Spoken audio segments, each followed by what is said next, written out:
cumprimento o Sr. Presidente, cumprimento todos os deputados presentes e presentes por videoconferência. Cumprimento naturalmente, de um modo especial, os representantes das forças sindicais do CEF que solicitaram esta audição conjunta à primeira comissão e, portanto, naturalmente, cá estamos com todo o interesse em ouvir as suas apreciações sobre esta proposta de reforma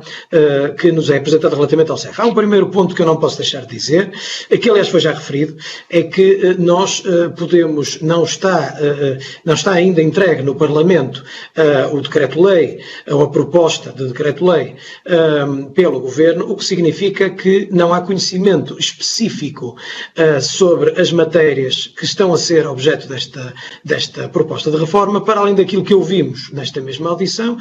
e naturalmente para além daquilo que conhecemos da comunicação social. Isto atendendo a que, não posso deixar de o referir, penso que é meu dever fazê-lo, que as matérias de que tenho particularmente conhecimento como representante do Parlamento Português, no Conselho Superior de Segurança Interna, não podem ser utilizadas nesta audição e não podem ser utilizadas enquanto não forem do conhecimento formal do Parlamento. O que, obviamente, condiciona, digamos, a produtividade desta audição. Sem prejuízo disso, dizer que e comentar com todos que é evidente, foi aliás agora referido pelo representante dos inspectores coordenadores superiores da carreira de investigação e fiscalização do CEF, a questão do cidadão ucraniano Yor Omeniuk e sobretudo a circunstância de ela ter em dezembro tido um novo momento de mediatização. E em política normalmente o que parece e o timing nunca é uma casualidade. E a verdade é que quando está o Governo envolto em grande polémica numa questão que é uma questão que todos obviamente lamentamos com toda a veemência e particularmente, não tenho a mínima dúvida, os profissionais do CEF, como é evidente, nós estarmos a discutir uma proposta de reforma, de reestruturação de uma unidade policial absolutamente exemplar e fazê-lo na pendência de um processo desta natureza é algo que naturalmente é um timing absolutamente infeliz. E devo dizer, porque aliás já o disse publicamente várias vezes, que a verdade é que fazê-lo significar, ou seja, fazer uma reflexão em torno do CEF na pendência destes eventos, pode passar a injustíssima impressão de que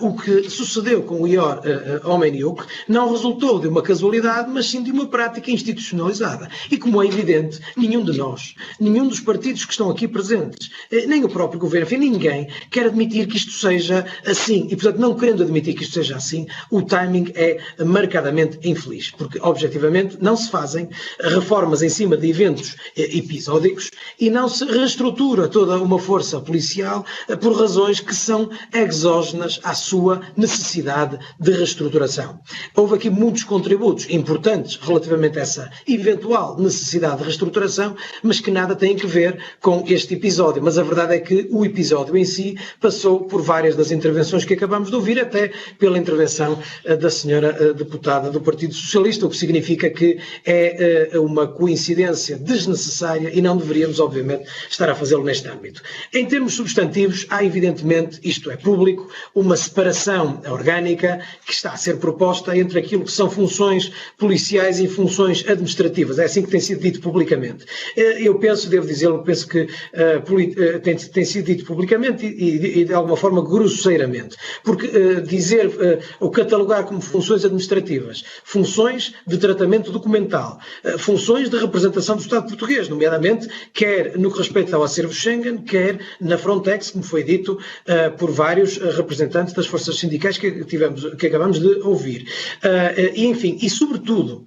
misturar aquilo que são as funções policiais das funções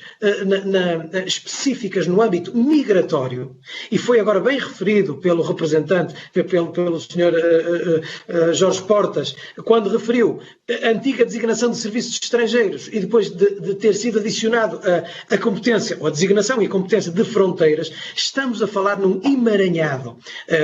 enfim, complexo, demasiado complexo para isto poder ser distinguido apenas entre funções administrativas e funções policiais, porque assim não é de facto e assim não é objetivamente.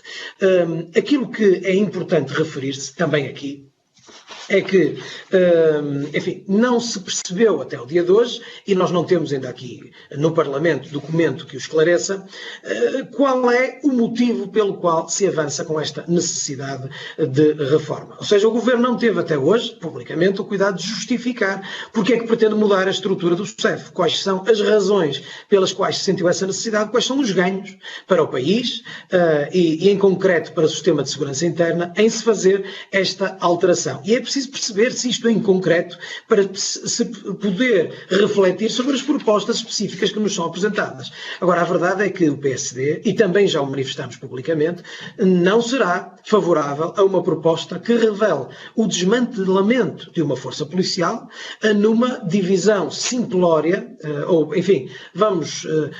utilizar uma expressão se calhar mais simpática, simplista, entre funções policiais e funções administrativas, sem que se percebam e sem que conheçamos quais são os ganhos de eficiência no funcionamento do sistema policial como um todo. Ou seja, uma reestruturação do SEF não pode ser desacompanhada de um repensar de todo o sistema policial, porque as funções administrativas ou documentais não existem só no SEF, existem noutras forças policiais. Há, obviamente, um ganho de eficiência em se poder concentrar o tratamento destas matérias, conquanto isto não seja, mais uma vez repito, feito de um modo simplista numa força policial que tem um emaranhado absolutamente complexo de funções que vão desde das fronteiriças até às transfronteiriças e às representações internacionais de Portugal, e que se atribuímos de forma simplista a forças policiais no terreno, como o PSP e o GNR, como vem mais uma vez nas notícias a que temos acesso, as representações fronteiriças não se percebe, como aliás foi dito também aqui pelo Presidente do Sindicato dos Inspectores de Investigação e Fiscalização em Fronteiras do SEF, não se percebe como é que a representação internacional vai ser feita, a não ser, pelo que nos é dado a perceber aparentemente, que sejamos quase o único país com uma multiplicidade de forças policiais a representar-nos internacionalmente, o que naturalmente não nos prestigia. Lima, queria pedir o favor de concluir, está bem? Termino, Sr. Presidente, estava mesmo a terminar, foi pena porque eu ia usar a expressão termino e assim já não tinha que o fazer. Termino, portanto, dizendo que estamos atentos, vigilantes, estamos essencialmente preocupados com aquilo que é a estruturação do sistema de segurança interna e estamos naturalmente expectantes por aquilo que seja a proposta que venha